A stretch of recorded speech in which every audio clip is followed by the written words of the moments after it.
শ্রী ভগবতে শ্রীরামকৃষ্ণায়। আপনাদের স্বামী হরিহর তীর্থ স্মারক বক্তৃতায় সবাইকে আন্তরিক স্বাগত জানাই। Golpark Ramakrishna Mission Institute of Cultural রীতি অনুসারে প্রথমে যার সম্মানে এই স্মারক বক্তৃতা অনুষ্ঠিত হবে সেই স্বামী হরিহর তীর্থজি সম্বন্ধে প্রারম্ভিক কয়েকটি কথা, তারপর আজকের যিনি বিশিষ্ট বক্তা তার সম্বন্ধে কয়েকটি কথা শোনাব। রাজস্থানের উদয়পুরে এক ধর্মনিষ্ঠ ব্রাহ্মণ পরিবারে স্বামী হরিহর তীর্থ মহারাজের জন্ম। তাঁর পিতা শাস্ত্রজ্ঞ পণ্ডিত ও রাজবংশের পুরোহিত ছিলেন। সুসম্পন্ন পরিবারের সন্তান, তিনি প্রথম থেকেই জাগতিক বিষয়ে উদাসীন ও বৈরাগ্যবান ছিলেন। প্রথাগত পঠন পাঠনের পর তিনি কাশীতে স্বামী পরমানন্দ তীর্থজির কাছে শাস্ত্র অধ্যয়ন করেন ও পরবর্তীকালে তাঁর কাছ থেকেই সন্ন্যাস দীক্ষা লাভ করেন। এরপর তিনি নানা বাধা বিপত্তি অতিক্রম করে উপস্থিত হন ঋষিকেশের কৈলাস আশ্রমে।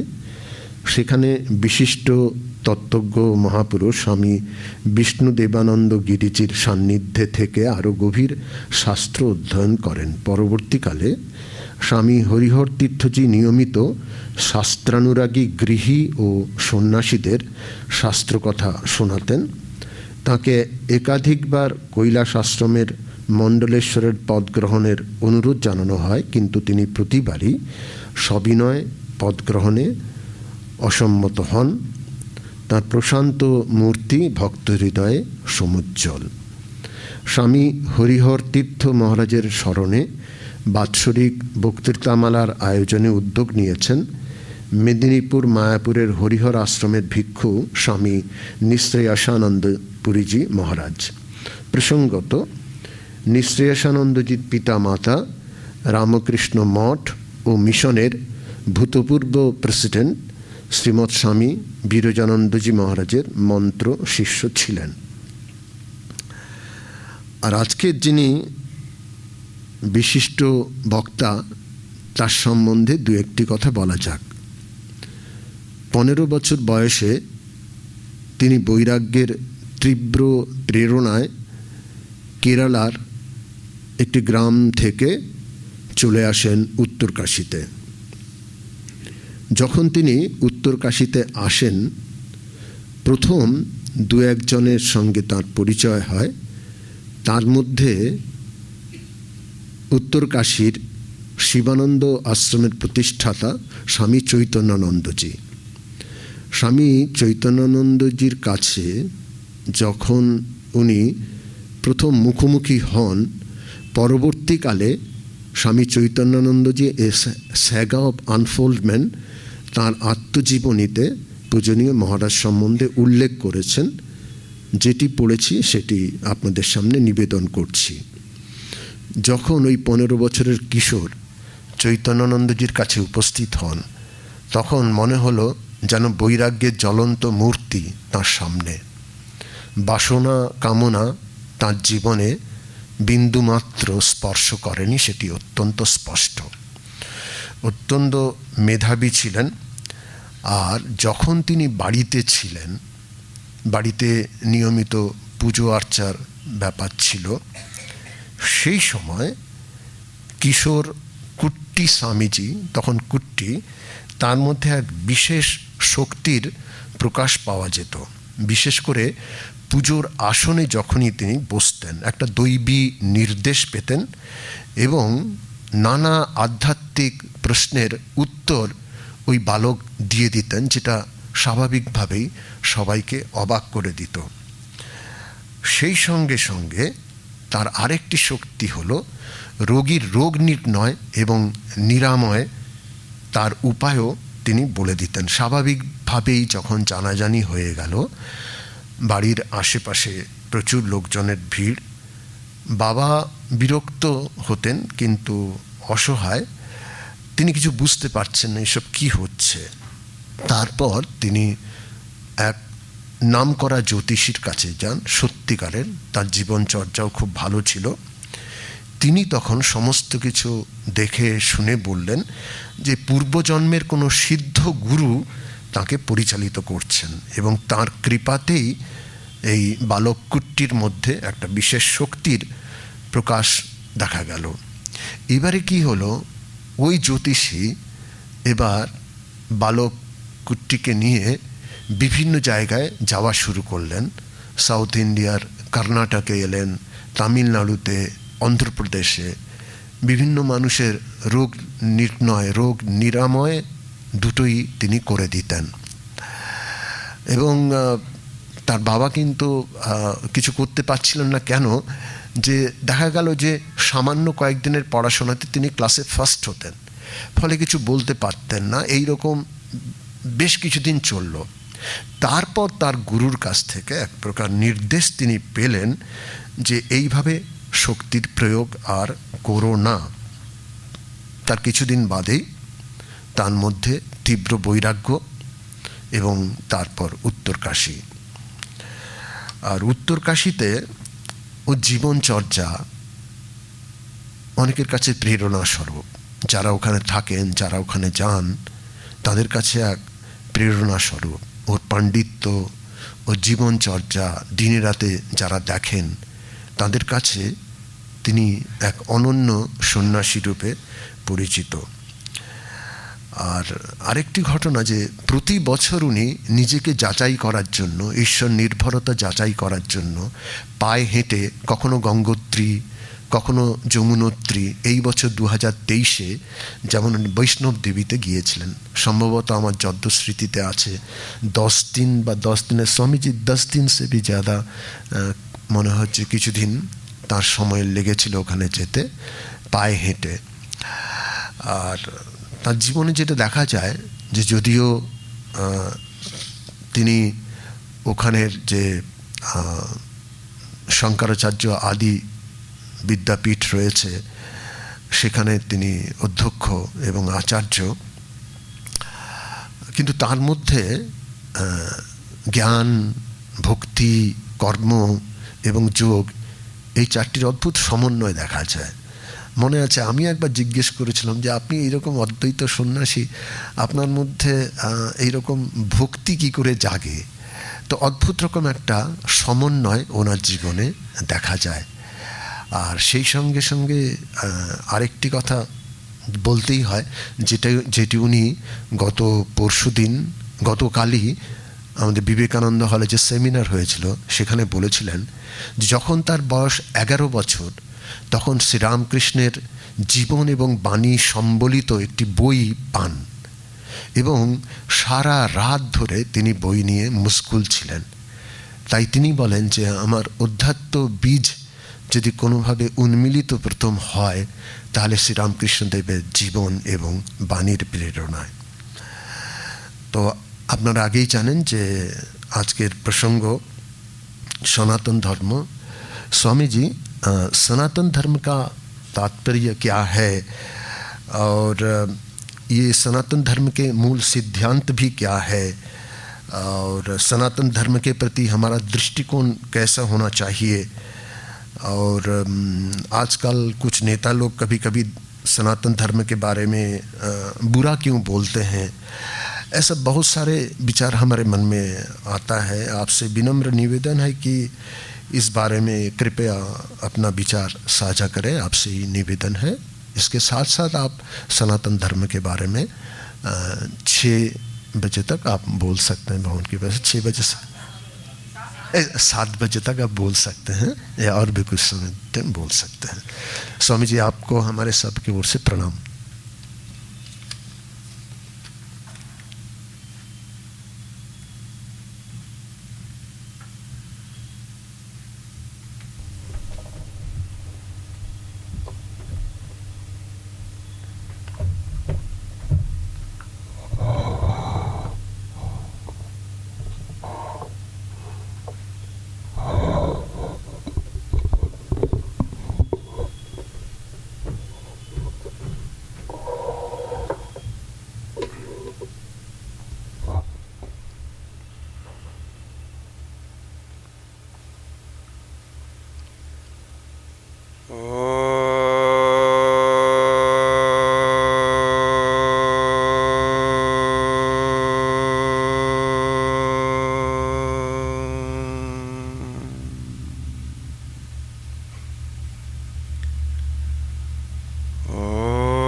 सहना भवतु सहनौ भुनक्तु सह वीर्यं करवावहै तेजस्विनावधीतमस्तु मा विद्विषावहै।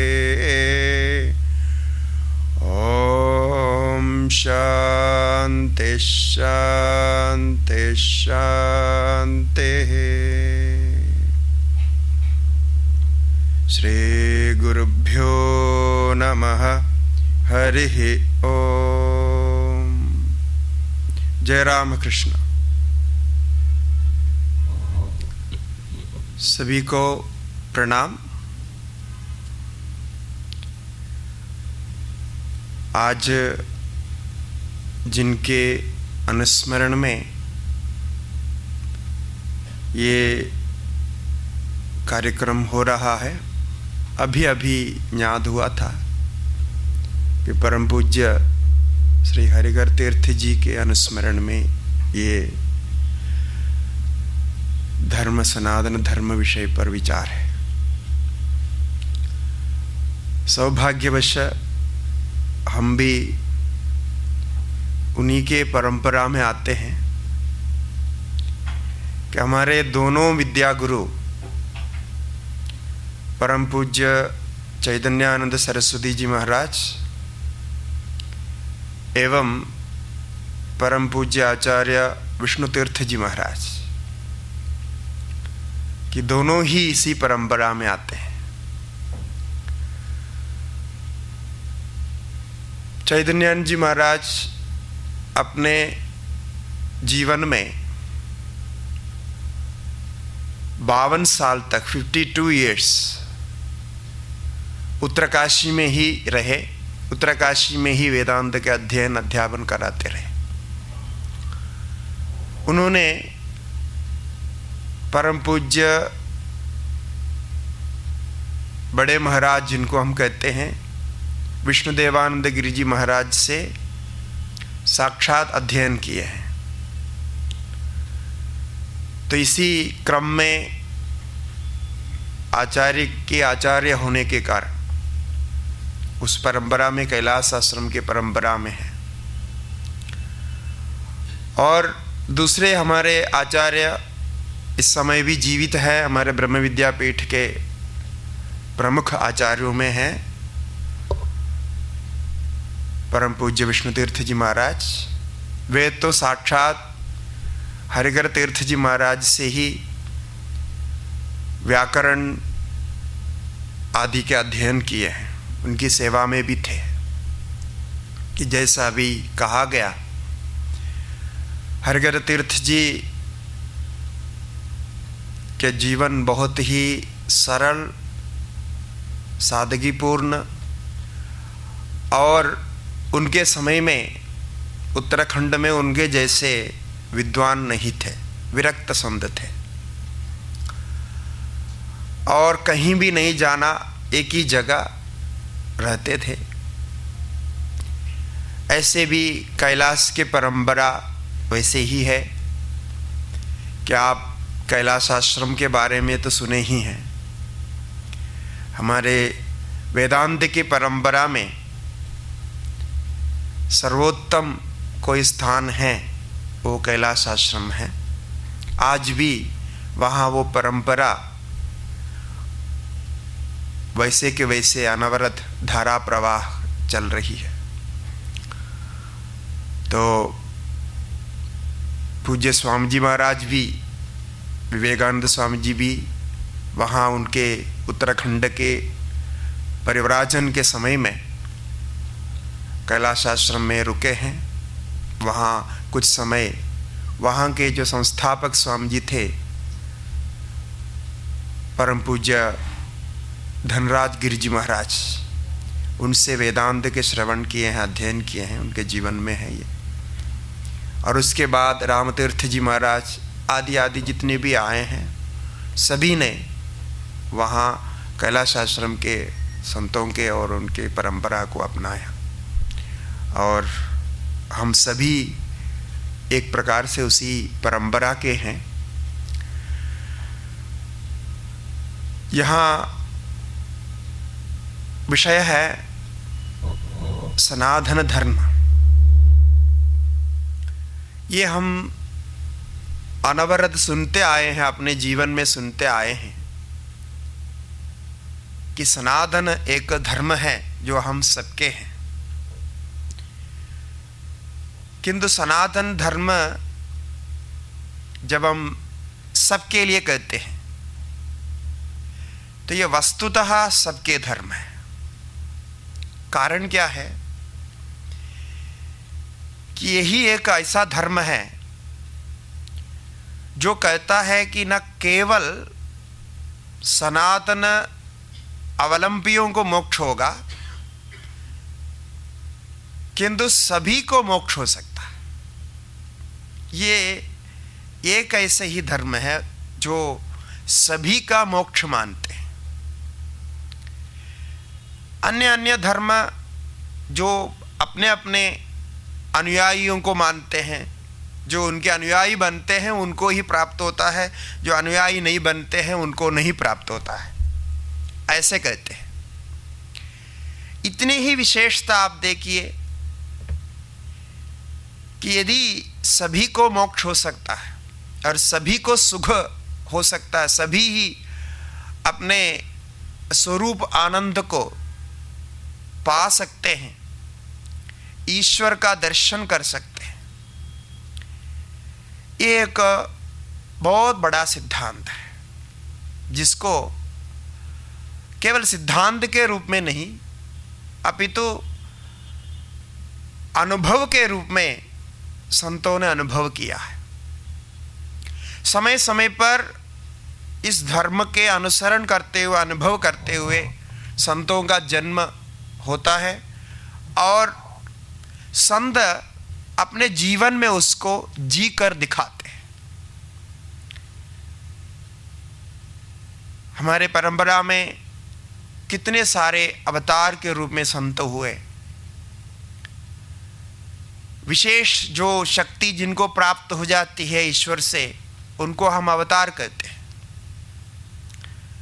मैं बाद में इसके बारे में बताऊंगा क्योंकि सनातन धर्म के संपूर्ण विषयों का विचार तो इतने समय में तो नहीं हो सकता।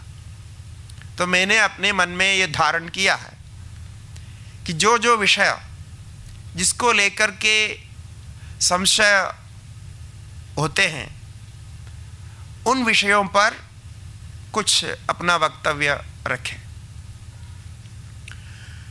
तो समय समय पर संत जन्म लेकर के जो सिद्धांत फिलोसफी के रूप में बताते हैं उसको अनुभव करके प्रैक्टिकल करके दिखाते हैं।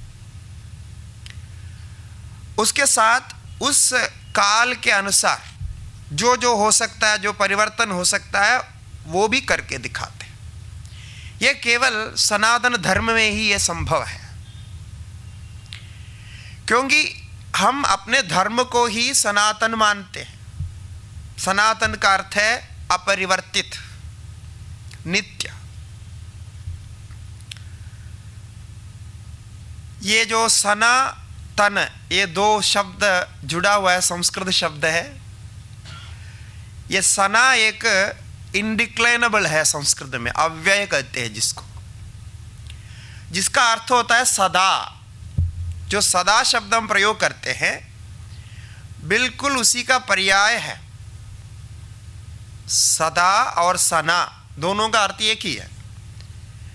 सदा तन कहो, सनातन कहो, अर्थ एक ही है। तन माने तन एक सफिक्स लगाते हैं, उसका अर्थ होता है उस समय का।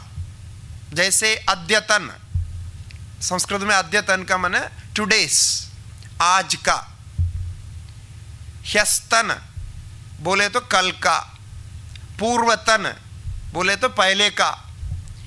तो ये एक सफिक्स लगाते हैं। तो सदातन हो गया सनातन। तो सनातन बोले तो हमेशा जो रहता है, हमेशा रहने का स्वभाव जिसको है, जिसको नष्ट नहीं कर सकता। और ये सनातन शब्द का अर्थ और शब्द का प्रयोग हमारे शास्त्रों में अनेक प्रकार से आए हैं और भारत की संस्कृति में ये पहले से लेके चलता आ रहा है। विष्णु सहस्रनाम में भी आप देखेंगे विष्णु भगवान का नाम भी सनातन कहा, ब्रह्म का नाम भी सनातन है, शिव का नाम भी सनातन है। तो ये शब्द का अर्थ है, ये शब्द में कुछ नहीं है। ये शब्द प्रयोग करने पर किसी को आग्रह हो जाएगा ये शब्द ही हो जाए, दूसरे शब्द ना हो जाए, क्योंकि हमारे यहाँ ये एक आजकल एक ऐसी प्रथा चल पड़ी है कि कोई एक शब्द का बार बार प्रयोग करते हैं लोग, जो है उसको उसी के पंथ बना करके, एक ग्रुप बना करके, एक सेक्शन बना करके उनको उसी शब्द के साथ जोड़ देते हैं। यह बहुत बड़ा मुश्किल है। यदि मैं बार बार सनातन शब्द का प्रयोग करूंगा तो आप अंत तक कहेंगे ये सनातन वाले हैं, फिर मेरा नाम हो जाएगा सनातनी वा, सनातन वाला ऐसा हो जाए। ये मुश्किल है। शब्द केवल कम्युनिकेशन के लिए होता है, आप जानते हैं, केवल वार्ता विनिमय करने के लिए होता है। और मानुष एक ऐसा जीव है जो शब्द प्रयोग से वार्ता विनिमय आराम से कर सकते हैं, परस्पर कर सकते हैं। वैसे अन्य प्राणी भी अपने शब्दों से वार्ता विनिमय करते हैं। तो इसीलिए यह शब्द इतना बताता है। तो ये धर्म एक जीवन है, जीवन की शैली है। अब मैं तो ये कहूँगा कि जो भी भारतवर्ष में जन्म लेते हैं, जब जीवन शैली की हम बात करते हैं, भारतवर्ष में कोई भी धर्म में, किसी भी प्रांत में, किसी भी देश में जन्म लेते हैं तो उनके रक्त में, उनके खून में ही ये आचार आ ही जाता है।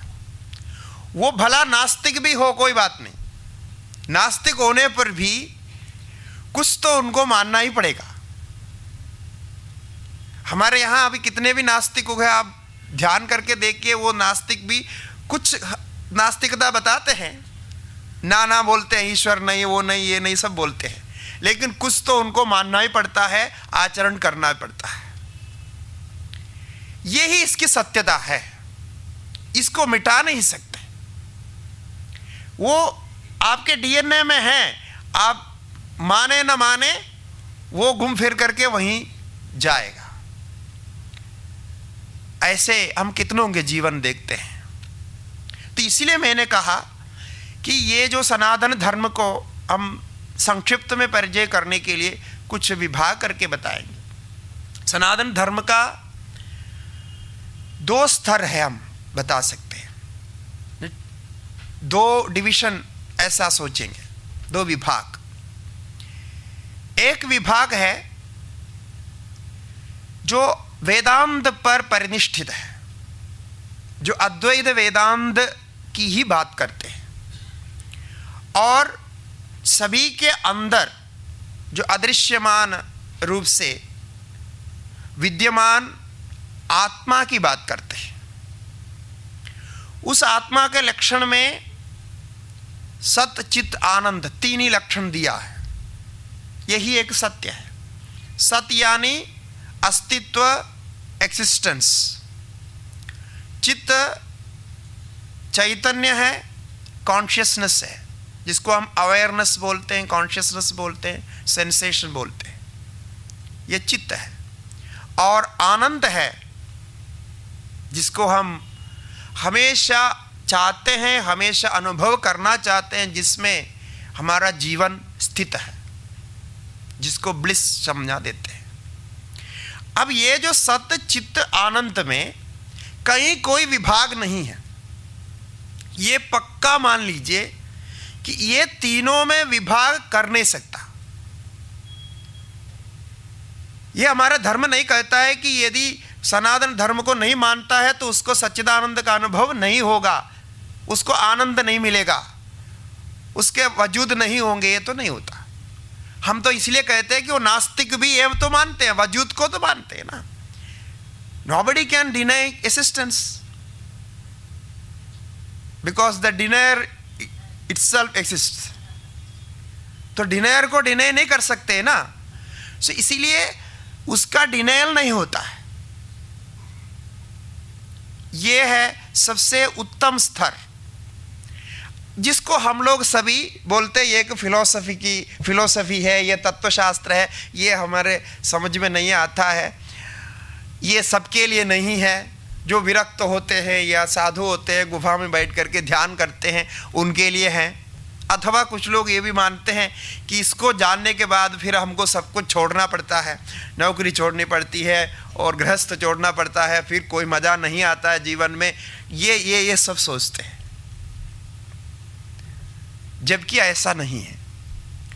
आप मानते हुए भी, नहीं मानते हुए भी, जानते हुए भी, नहीं जानते हुए भी, आप वही है। इससे बाहर जा ही नहीं सकता। और ये जो सच्चिदानंद है वो एक है, एक तत्व है, अद्वैत है। सदैव सौम्य इदमग्रमासीत् एकमेवाद्वितीयम् आत्मेवेदम एक अग्र आसीत् आत्मेवेदगम सर्वम ब्रह्मेवेदगम सर्वम, ऐसे ऐसे वाक्य है। तो ये जो अद्वितीयत्व है, इसका भी हमें अनुभव होता है। हम उस पर बाद में बताएंगे कैसे अनुभव करेंगे, आपको अनुभव करा के छोड़ेंगे। दूसरा स्तर है, इस तत्व में मन को ले जाने के लिए आपके कुछ प्रिपरेशन की जरूरत होती है, कुछ प्रैक्टिस की जरूरत होती है। कि आप यदि कोई सब्जेक्ट पर पीएचडी करना चाहते हैं, तो उसका हाईएस्ट स्टडी रिसर्च करना चाहते हैं, तो आपको क्रमशः उसका अध्ययन करना पड़ेगा। कुछ प्रिपरेशन की आवश्यकता है, प्रिपरेशन के बिना नहीं पहुंच सकते वहां। तो उस पर मन को ले जाने के लिए बहुत सारे सिस्टमेटिक, जिसको हम साधन बोलते हैं, साधन माने एक डिसिप्लिन है जिसको अभ्यास करना होगा। आप किसी भी सिस्टम में जाइए, कोई भी कार्य में जाइए, उस कार्य का एक डिसिप्लिन होता है। आपको नर्सरी स्कूल में पढ़ना है, नर्सरी स्कूल का एक डिसिप्लिन होता है। आप बाद में स्कूल में जाके पढ़ाई करते हैं, वहाँ डिसिप्लिन होता है। कॉलेज में डिसिप्लिन होता है, समाज में डिसिप्लिन होता है। आप जब जॉब करने के लिए कोई कंपनी में या सरकार में कहीं भी जाते हैं, उसमें डिसिप्लिन होता है। खेल कूद करने जाते हैं, वहाँ भी डिसिप्लिन होता है। मिलिट्री में तो है ही। तो आप ये बताइए, विदाउट डिसिप्लिन कहीं भी कोई अचीवमेंट होता है? नहीं होता है। ये एक साइकोलॉजिकल रीजन है।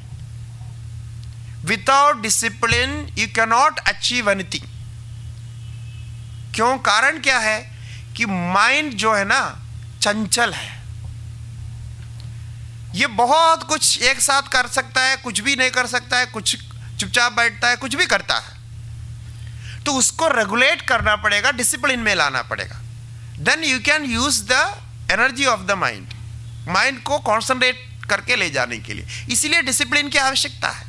केवल साधन हम कहते हैं, केवल आध्यात्मिक के लिए नहीं, सभी कार्य के लिए साधन की जरूरत है। ये जो कॉमेडी करते हैं ना आजकल, आप लोग टीवी में देखते हैं, कॉमेडी वाले बहुत कॉमेडी करते हैं। आपको लगता है ये कितने सरलता से करते हैं, आपको इतने हंसा देते हैं, घंटों तक हंसा देते हैं। उनके पास बहुत स्टॉक होता है, मजाक करते रहते हैं, लोग उस पर देखते रहते हैं। लेकिन ये कॉमेडियन जो अपने को ट्रेनिंग करते हैं, आप देखेंगे बहुत कठिन होता है। अब ऐसे ही कॉमेडी बोलना आसान है, लेकिन एक व्यवस्थित रूप से कॉमेडी बोलने के लिए उसके लिए भी डिसिप्लिन ट्रेनिंग होता है। इसके बिना नहीं हो सकता। तो ये जो है हमारे धर्म का दूसरा भाग है। और इस पर जो है, ये जो दूसरा भाग है, इसमें अनेक विधा, बहुधा वदंती जो कहते हैं, एकम सद्विप्रा बहुधा वदंती जो है, ये अनेक अनेक प्रकार जो दिखते हैं, ये सब साधन के स्तर पर है। उसमें अनेक प्रकार है। उसमें कुछ आपको एक्सेप्टेबल होगा, आप किसी को स्वीकार करेंगे और कुछ स्वीकार नहीं करेंगे।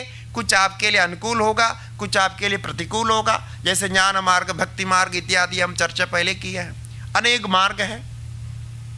जैसे स्वामी जी ने कहा, प्रत्येक व्यक्ति के लिए एक रिलीजन, एक प्रैक्टिस हो। वास्तव में वो पूर्णतः सत्य है।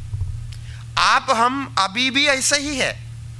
हम तो मानते हैं एक धर्म को, एक गुरु को, लेकिन एक गुरु के भी 4 शिष्य होंगे तो 4 प्रकार के साधन करेंगे। उसमें कुछ कुछ अंदर होता है। वो मेडिटेशन, एक ही मेडिटेशन टेक्निक सीख करके अपने आप करते हैं। क्यों? आपका मन दूसरे से अलग है। आप अपने आप एक साधन पद्धति डेवलप करते हैं, उस पद्धति, उस मार्ग पर ही आप आगे बढ़ सकते हैं। यदि आप ऐसा डेवलप कर पाए तो आप साधन मार्ग पर अग्रसर हो गए। नहीं कर पाए, आपको संशय होता रहता है, तो फिर आपको और सीखने की जरूरत है। तो इसलिए यह सत्य है कि साधन मार्ग पर अनेक प्रकार है और इसको सनातन धर्म में सहस्राब्दों से, माने हजारों साल से इसको करते करते करते करते प्यूरिफाई करते गए। उसमें कहाँ व्यवस्था है, कहीं अव्यवस्था है, देश काल अवस्था, ऐसा दुनिया में और कोई धर्म नहीं है जो कहता है कि देश काल अवस्था के अनुसार आपके साधन में परिवर्तन करना चाहिए। ये कोई नहीं मानता। उनका सिस्टम बना हुआ, आपको फॉलो करो, नहीं करना था नहीं करो। देश काल की गणना हमने की है क्योंकि इसकी आवश्यकता। इसलिए ये जो मैंने कहा कि जो फिलोसॉफिकल, जो अद्वैत दर्शन की बात और उसके बाद ये साधन की बात। ये साधन क्या है? प्योरली डिसिप्लिन है, प्रिपरेशन है। आप साधन में इतने आस्था ना रखिए कि ये साधन ही सब कुछ है। हमारे लिए साध्य सब कुछ होता है। साधन तो वो साधन है, मार्ग है। मार्ग तो मार्ग ही होता है और मार्ग को ही आप लक्ष्य मान ले तो कैसे होगा? तो मार्ग आपके सुविधा के अनुसार आप व्यवस्थित कर सकते हैं। ये स्वतंत्रता, ये फ्रीडम सनातन धर्म में है। इसलिए इस धर्म में अनेक दिखता है, इतनी देवी देवताएं क्या क्या दिखता है। ये हमारे फ्रीडम के कारण है और यही इसकी सत्यता है। इसके कारण इसको, इस धर्म में कुछ नहीं होता है। क्योंकि एक ना करे, दो ना करे, 2 प्रकार से नहीं करे, 1 प्रकार से ना करे, तो हमारे पास हजारों प्रकार है। अब करो जो भी आपको लगे करो, लेकिन लक्ष्य ये रखो, भाव में ये रखो कि हमें उस सच्चिदानंद स्वरूप में पहुंचना है। इसके लिए देखिए ये व्यवस्था में, साधन में कितने प्रकार आए और ये सब केवल किताबों में नहीं है कि हमारे सामने, जैसा मैंने कहा, आचार्य लोग जन्म लेते हैं और अनुभव करके दिखाते हैं। जैसे ठाकुर जी देखिए, स्वामी जी देखिए, हमारे सामने है। ये कितना अद्भुत है कि उन्होंने अपने जीवन में सारे साधनों को अपना करके, उसके अभ्यास करके आपको दिखाया। ये एक नव उन्मेष के साथ उसको प्रकट किया। स्वामी जी ने उसको पूरे दुनिया में प्रचार किया। और साउथ में हम देखते हैं वहां एक रमण महर्षि हुए। लगभग काल तो कुछ ही अंदर है। उनके भी जीवन में देखते हैं, बस बिल्कुल वो तत्व को जानने के बाद कैसा होना चाहिए, बिल्कुल चुपचाप मौन में रह करके अपने जीवन चलाए। और अंत में जब बोलने लग गए, सभी के अनुरोध से बोलने लग गए और सब कुछ उनके वो स्वाभाविक ही था। तो ऐसे संत लोग और राजा महाराजा भी हमारे यहाँ सिद्ध हुए हैं। जनक महाराज जैसे, अन्य भी अनेक राजाएं हुए, ऐसे नहीं जनक प्रसिद्ध है। सभी स्तर में हुआ और यहां जाति पाति का कोई हिसाब नहीं है। आप देखेंगे यहाँ वर्ण जाति का कोई मतलब नहीं होता। और यहाँ सनातन धर्म में ऐसा है कि कोई भी उस ज्ञान को प्राप्त करता है, ज्ञान को प्रमुख मानते हैं, ज्ञान को ही मुख्य मानते हैं, और वो किसी भी जाति का हो, किसी भी स्तर का हो, उनको भगवान मान करके पूजा करते हैं।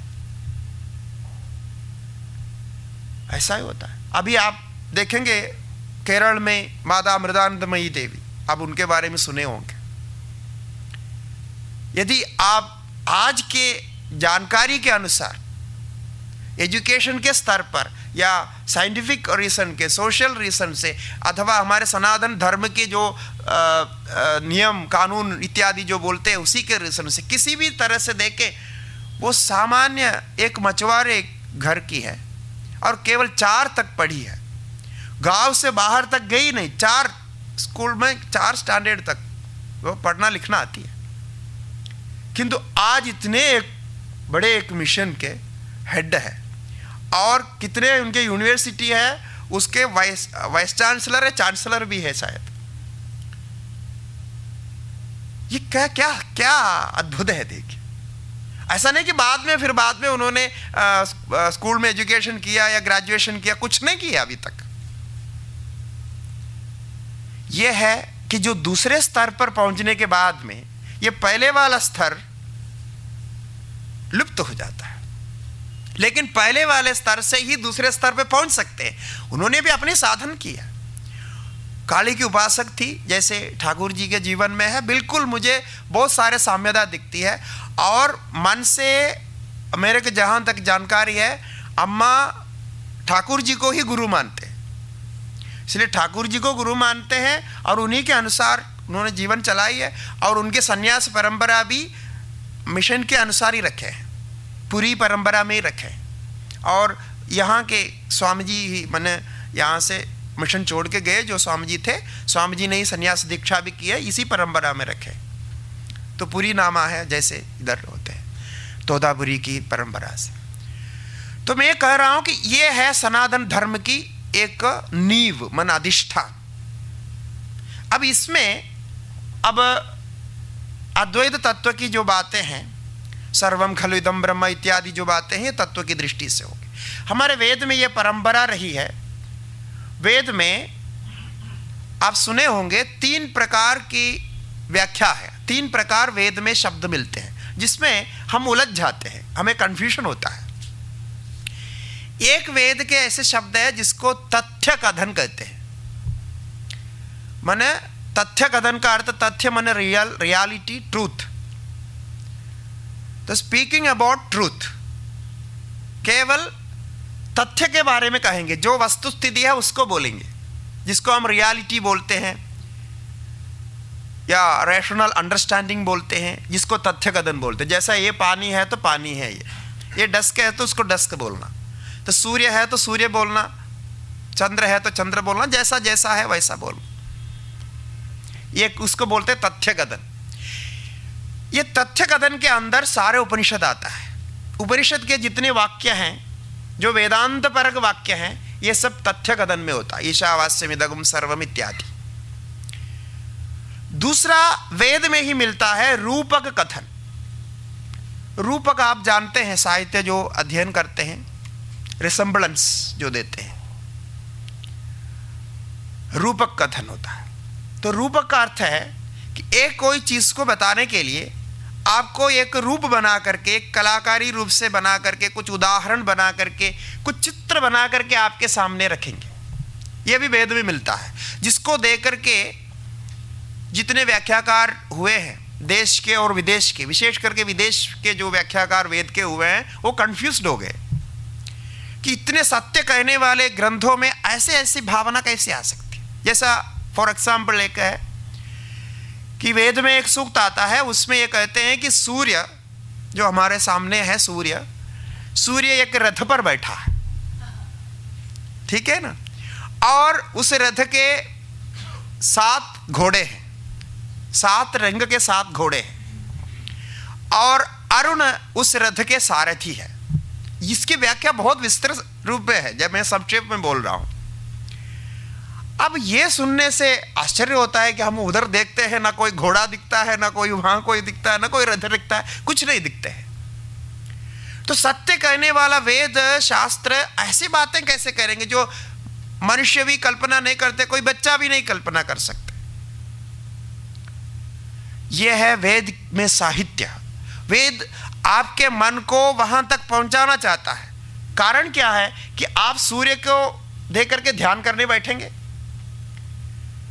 ध्यान करने के लिए मन का यह स्वभाव है कि मन एक ही जैसा समान रूप से ध्यान नहीं कर सकता। आप लोग सब ध्यान करते हैं तो पता रहता है ना, थोड़ी देर एक प्रकार से ध्यान करते, फिर उसको कुछ एक्टिविटी चाहिए, कुछ सपोर्ट चाहिए कि जिससे के कारण वहां ही रुके।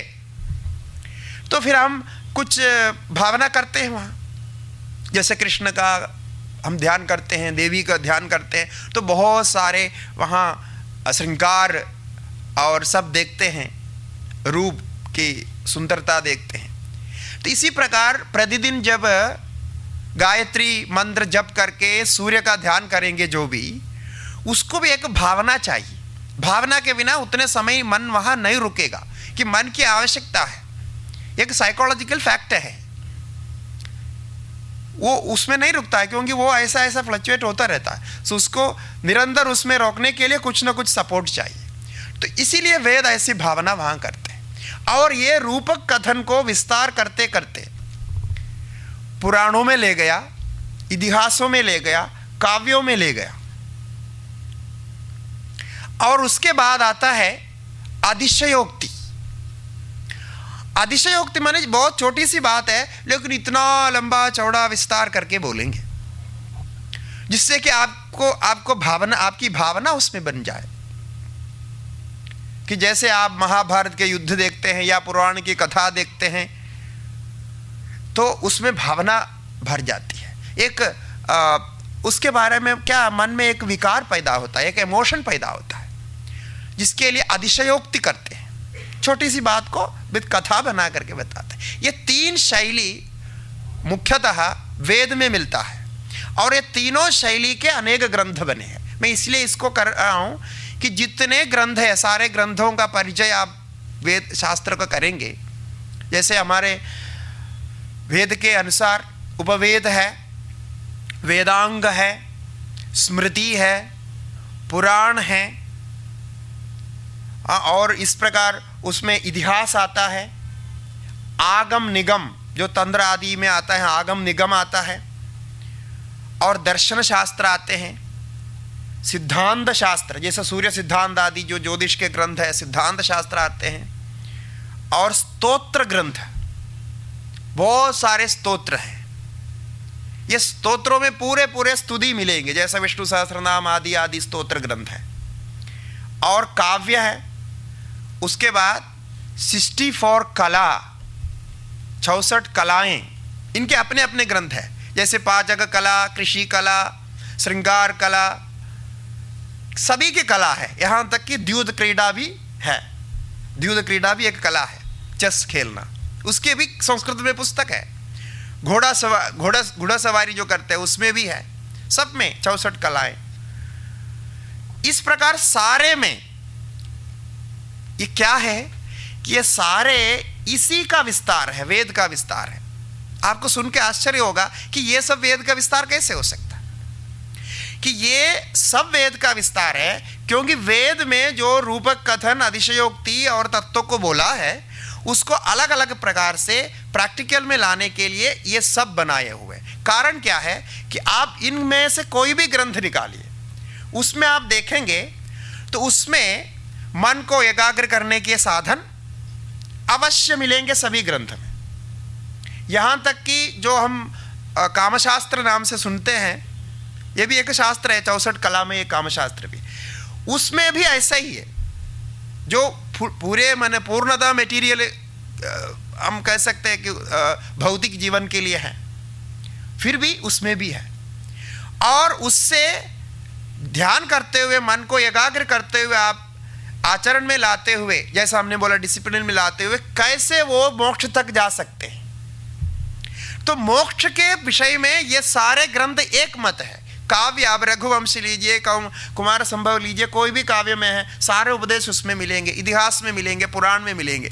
किंतु इसमें मिलते क्या है कि रूप कथन अतिशयोक्ति बहुत ज़्यादा मिलता है, इसलिए हम समझ नहीं पाते, विस्तार का विस्तार करते हैं, एक कथा को ऐसे ले जाते हैं। इसलिए धर्म का सार क्या है देखेंगे तो धर्म, अर्थ, काम और मोक्ष, ये चार को हम पुरुषार्थ कहते हैं। पुरुषार्थ का अर्थ है कि सभी मनुष्य ये चाहते हैं। धर्म एजुकेशन में आ गया, हमारा जो एजुकेशन तक की जो स्थिति है वो धर्म का ज्ञान है। आजकल के एजुकेशन में और कुछ जुड़ गया है, लेकिन वो धर्म ज्ञान में रखते हैं जो गुरुकुल में अध्ययन करते हैं, वो धर्म ज्ञान हो गया। उसके बाद अर्थ और काम, ये क्या है कि एजुकेशन होने के बाद आप क्या सोचने लगते हैं कि मैंने एजुकेशन हो गया, सब कुछ हो गया, अब मुझे कमाना है, कोई नौकरी चाहिए, कहीं कहाँ नौकरी मिलेगी, इसका चिंतन आप करते हैं। इसके लिए अर्थ और काम रखा है। हमारे धर्म में कभी भी इसके निंदा नहीं की है। कुछ लोग, कुछ समय से कुछ लोग ऐसे प्रचार कर रहे हैं कि हिंदू धर्म में कभी धन की कामना नहीं थी। हाँ, वो धन को छोड़ने के लिए बोलते हैं और कामनाओं को छोड़ने के लिए बोलते हैं। हमारे वेद में देखेंगे तो 80% वेद का भाग पूरे अर्थ और काम का है। इतनी सारी इच्छाओं को प्राप्त करने के लिए वेद सूक्त और कर्म बने हैं और उसके अनुसार हम आजकल करते हैं।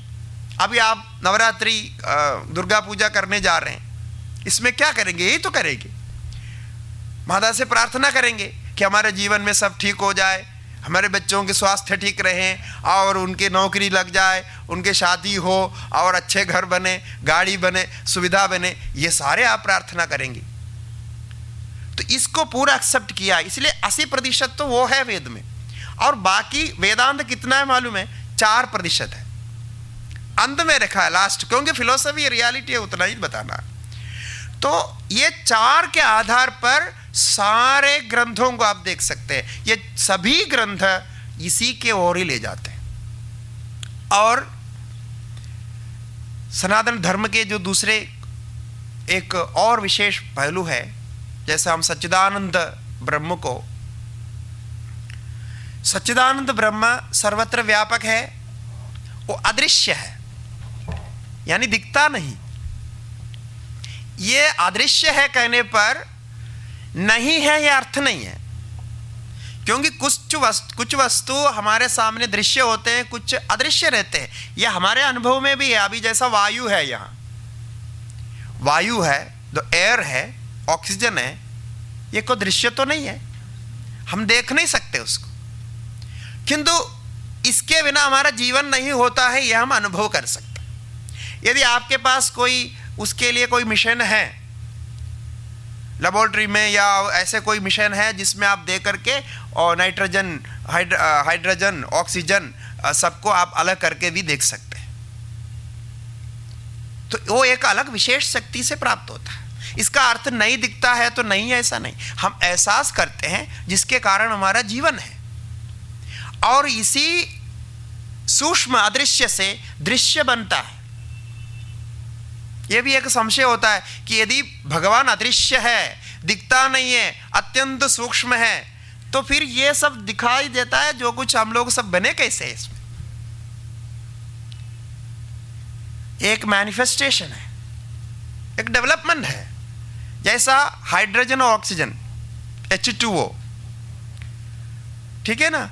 तो H2O, हाइड्रोजन और ऑक्सीजन 2 गैसेस है।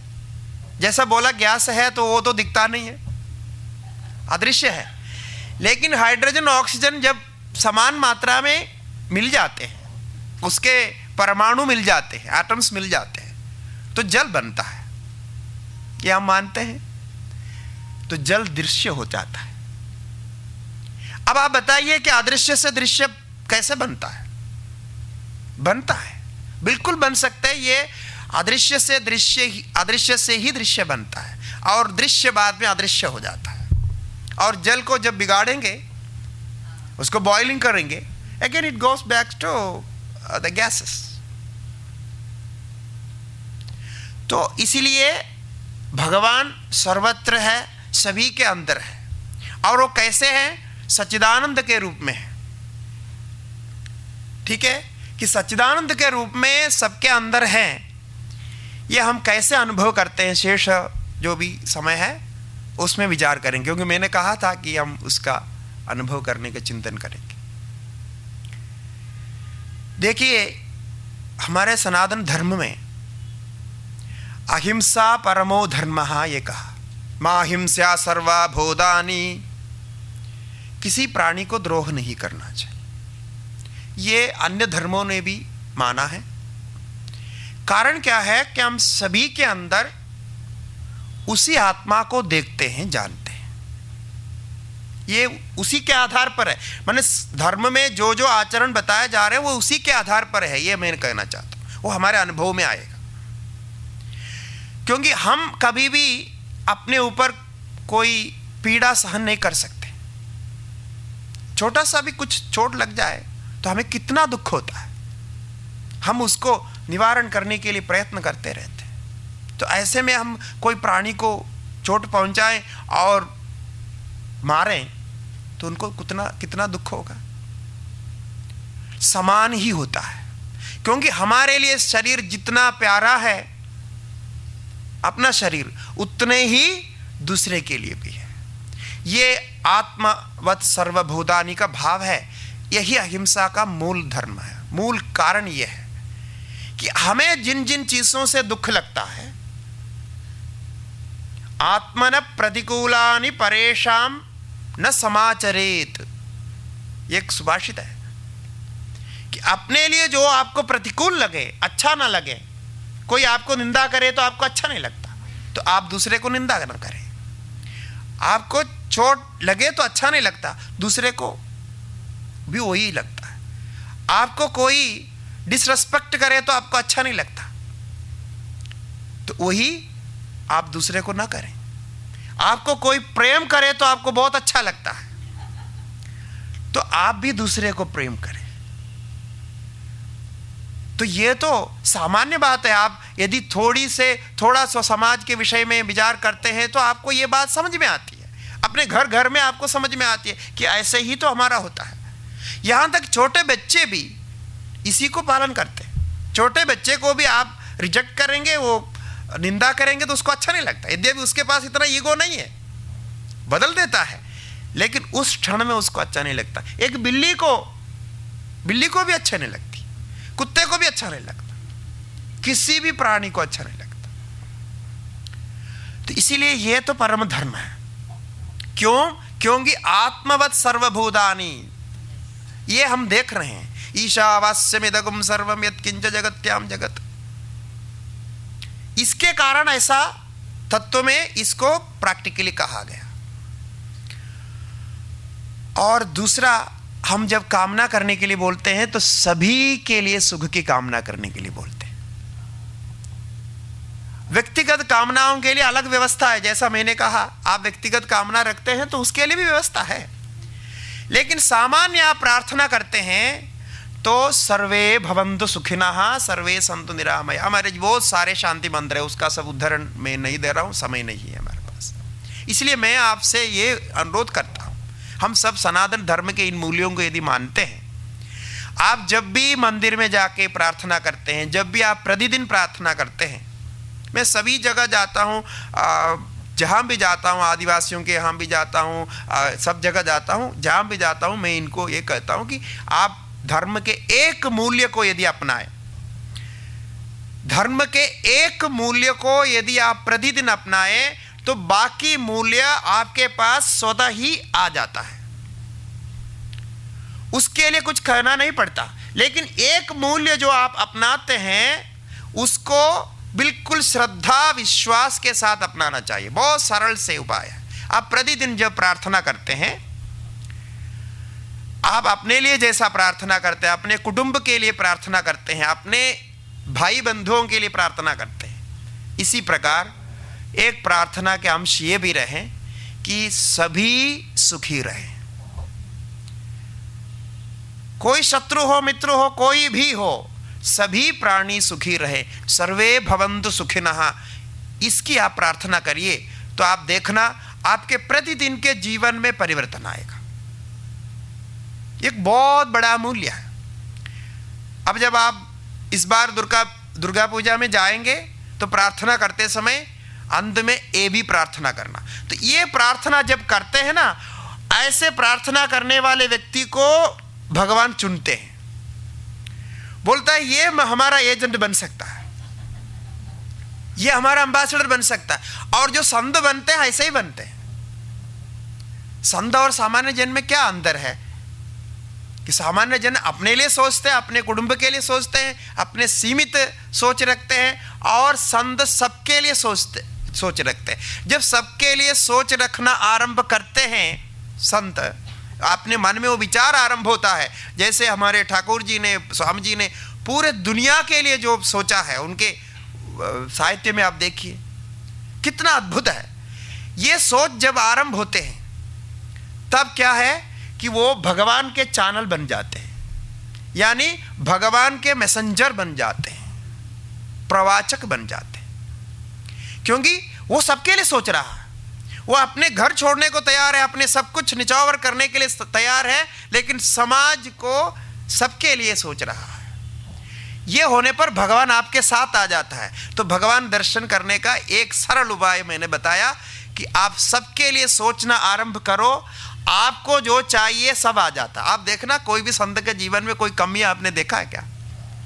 लोग पूछते रहते हैं, आप लोग कुछ करते धरते तो है ही नहीं, सब कुछ आपके पास आ जाता है। हम कहते हैं कि हम करते धरते नहीं हैं, लेकिन हम हमेशा करने में ही लगे रहते हैं। आपकी दृष्टि से हमें कुछ हम करते हुए नहीं दिखा रहा, हमको एम्प्लॉयड नहीं है, अनएम्प्लॉयड है सब लेकिन हमारा एक क्षण भी, कल के जो सेमिनार में एक बहुत अच्छी बात है मुझे स्ट्राइक किया, जबकि मैंने भी स्वामी जी से इसमें वो पढ़ा था कि स्वामी जी ने ये लिखा था कि मैंने 14 साल तक, 14 इयर्स तक मेरे विचार में एक अतिरिक्त विचार नहीं आया। ये देखिए कितनी एकाग्रता, ये समाधि है, ये अद्भुत है। हमको ये अपनाना चाहिए कि इसका अर्थ क्या है कि अतिरिक्त विचार नहीं आया, मैंने जो सोचा यही सोचा। और हमारे यहाँ कहा है, आसुप्ते रामृदे कालम नयेद वेदांत चिंतया, कि सोने से उड़ करके और पूरा जीवन जागृत में, पूरे जीवन सुबह से उठना और शाम तक के सारे समय में आप वेदांत विचार को करिए। आप बोलेंगे सब हम दूसरे काम कैसे करेंगे? दूसरे काम भी उसी का अंतर्गत है। स्वामी जी ने अपने जीवन में क्या क्या किया, आप अपने 100 साल के जीवन में उसका एक लेवलेश भी नहीं कर सकते, थोड़ा भी नहीं कर सकते। इतना कुछ उन्होंने उनके शॉर्ट लाइफ में 38 ईयर्स में उन्होंने किया। तो ये उसका एक विशेष पहलू है जो आप अपनाएंगे। तो ये यदि आप करते हैं तो ईश्वर आपके साथ जरूर रहेंगे। अब ईश्वर का असिस्टेंस जो सच्चिदानंद का, जो हमने तत्व दृष्टि से बताया आपको, ये कहाँ प्राप्त होता है? आप देखिए हमारा स्वरूप इन सब से मुक्त है। आप जब सो जाते हैं, निद्रा में जाते हैं, डीप स्लीप जब लगती है तो वहां कौन होते हैं? है? आप हैं वहां।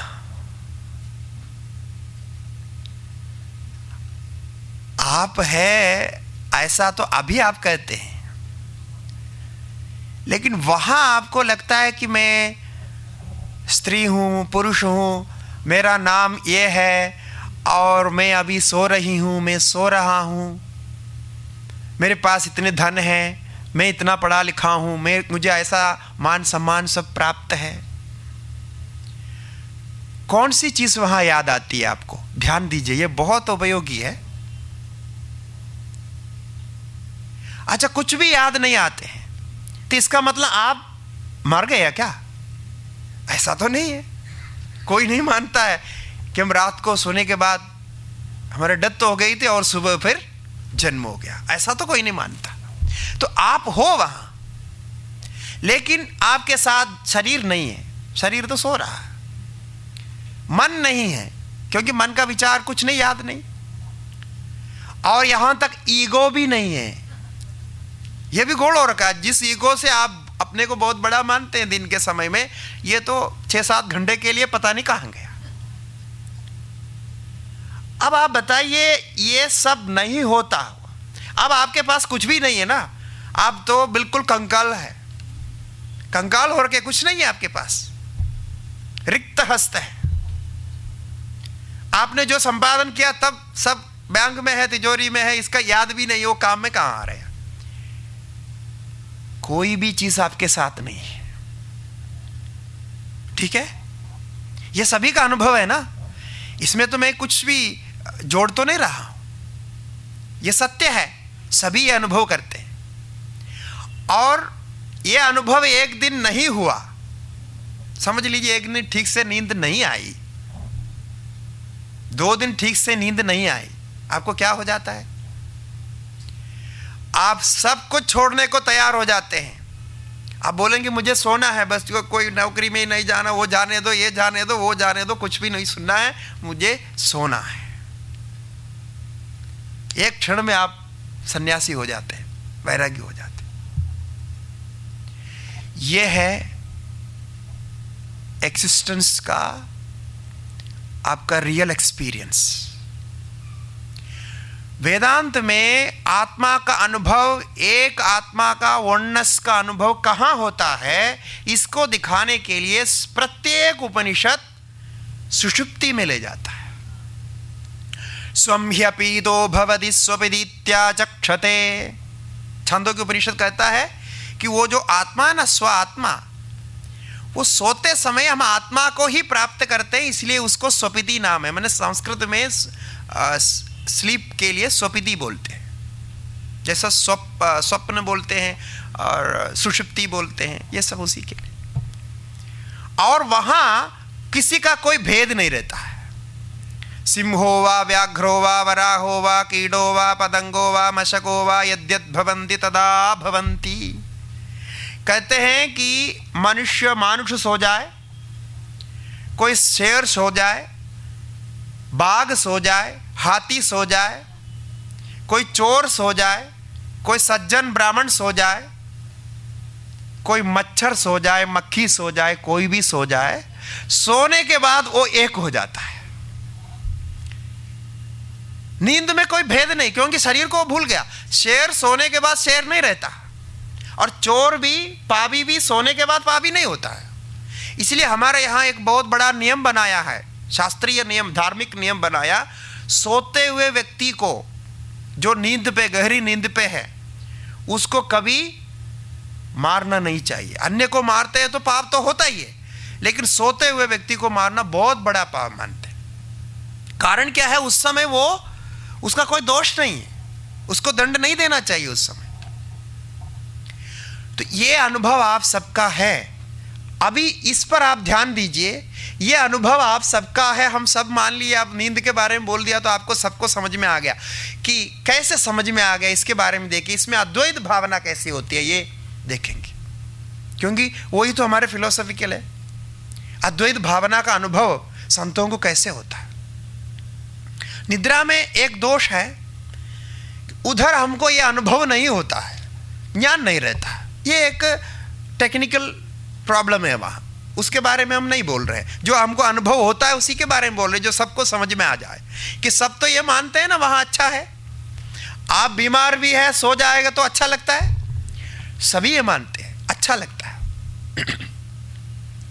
मैं एक प्रश्न पूछता हूँ कि आप अपने परिवार में सो के उड़ने के बाद में, आज ऐसे नॉर्मली हम पूछते हैं, हाउ वाज द स्लीप, आप कैसे सोए, पूछते हैं, आपस में पूछते हैं। तो कहता है बहुत बढ़िया नींद हो गई, बहुत अच्छा सोया।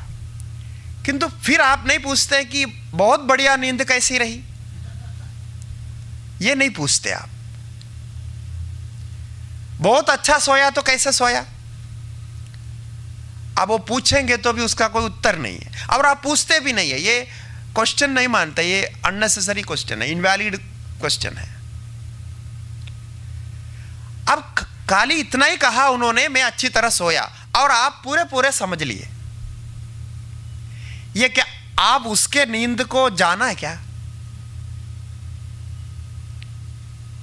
नहीं जाना। और नहीं जाने बिना कैसे आप समझ लिए कि वो अच्छा सोया तो ऐसा होगा?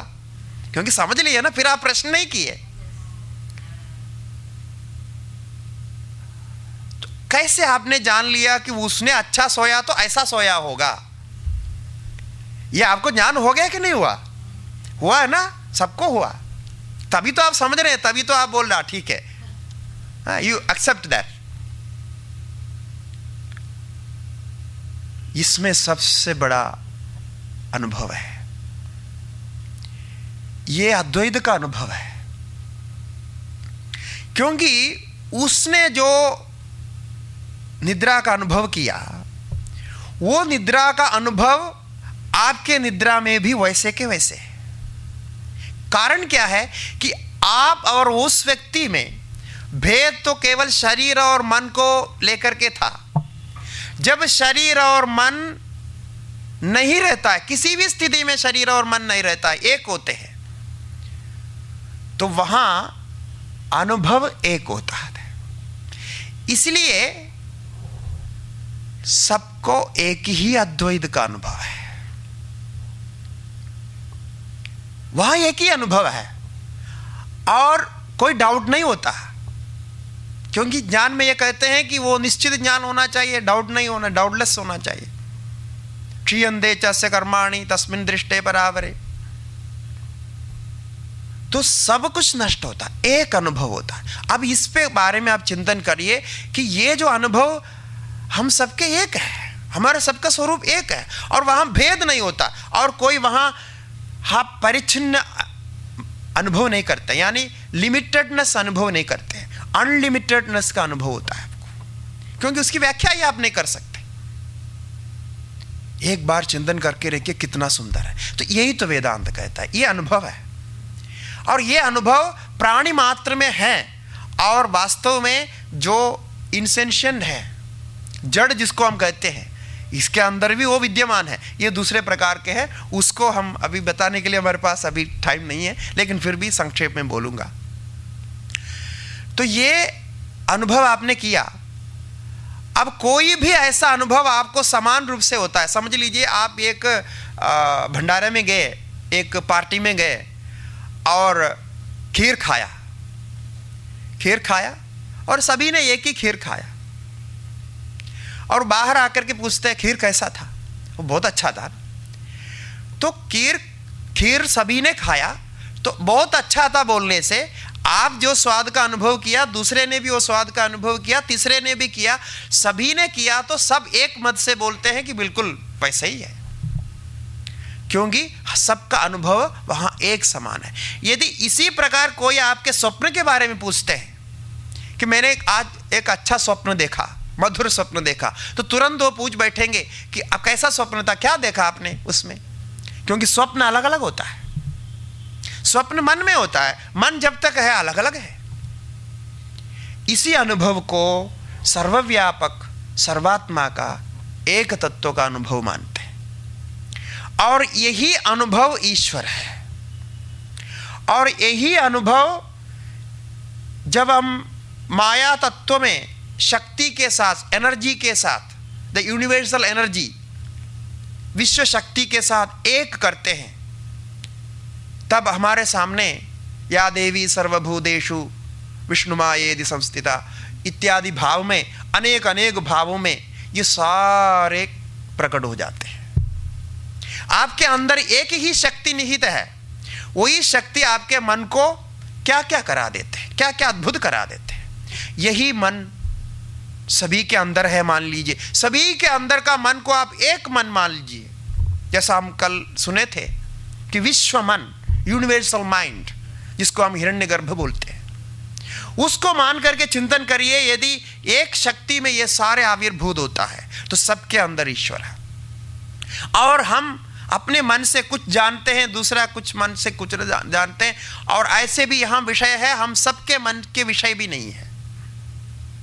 जैसा एक गुलाब का फूल देखिए, ईश्वर को आप कहीं भी देख सकते हैं।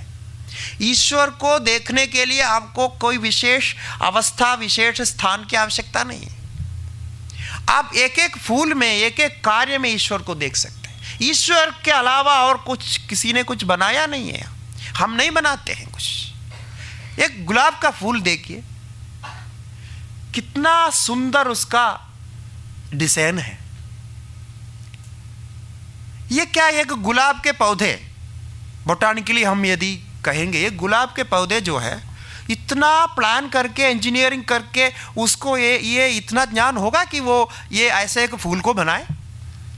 उसका कलर और उसका जो पंखुड़ियों का जो वेट है, और वो जो जिस डंडल पर रहता है उसका वेट अरेंजमेंट्स, और उसके बाद में उसमें ऐसे ढंग से बनाया है कि वो एक दिन के बाद में अपने आप सूख करके गिर जाए और उसका बीच का डंडल ही रह जाए।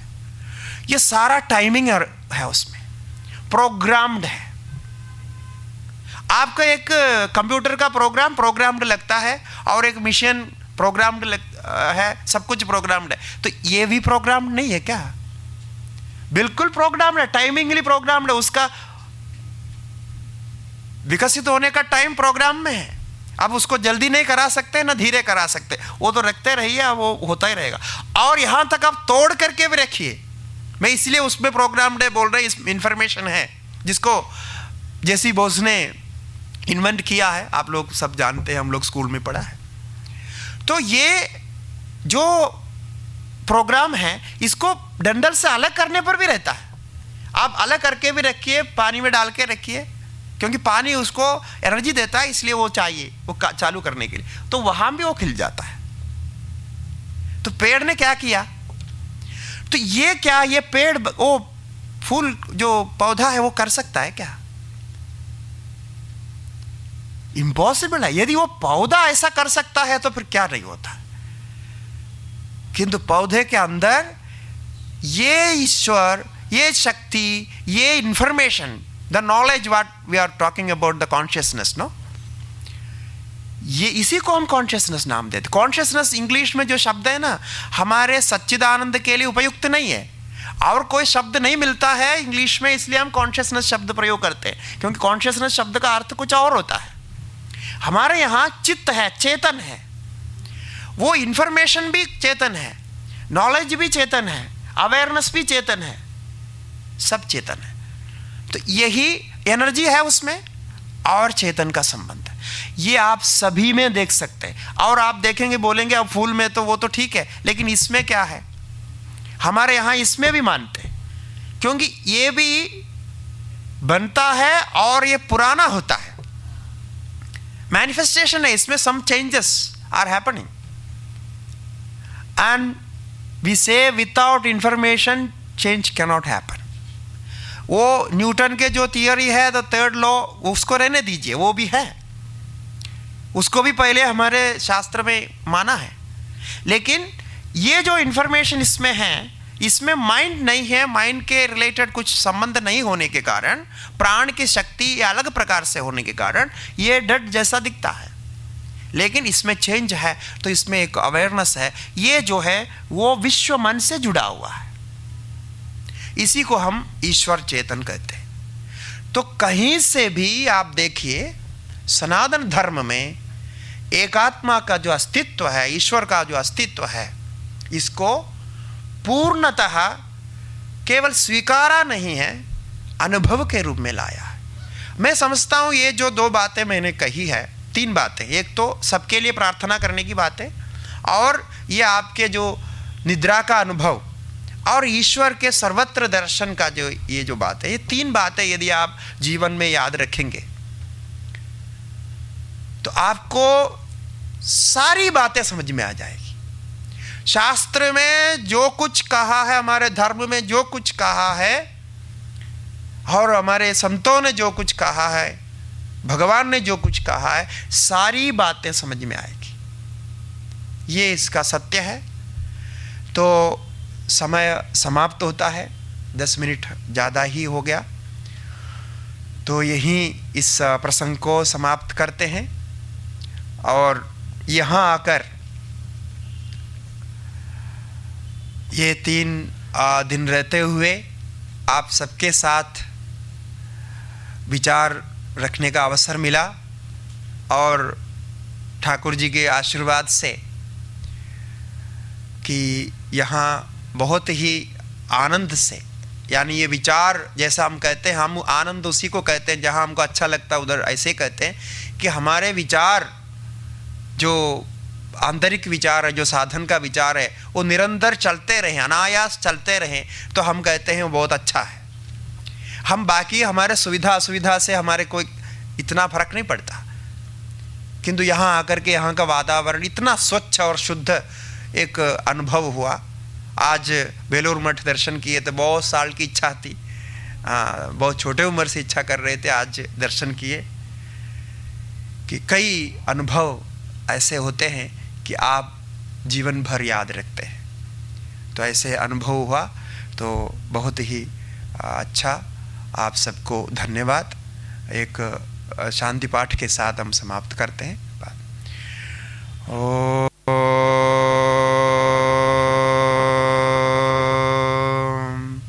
सर्वे भवन्तु सुखिनः, सर्वे सन्तु निरामयाः, सर्वे भद्राणि पश्यन्तु, मा कश्चित् दुःखभाग् भवेत्। ओम शांति शांति शांति। श्री गुरुभ्यो नमः। हरि ओम। जय रामकृष्ण।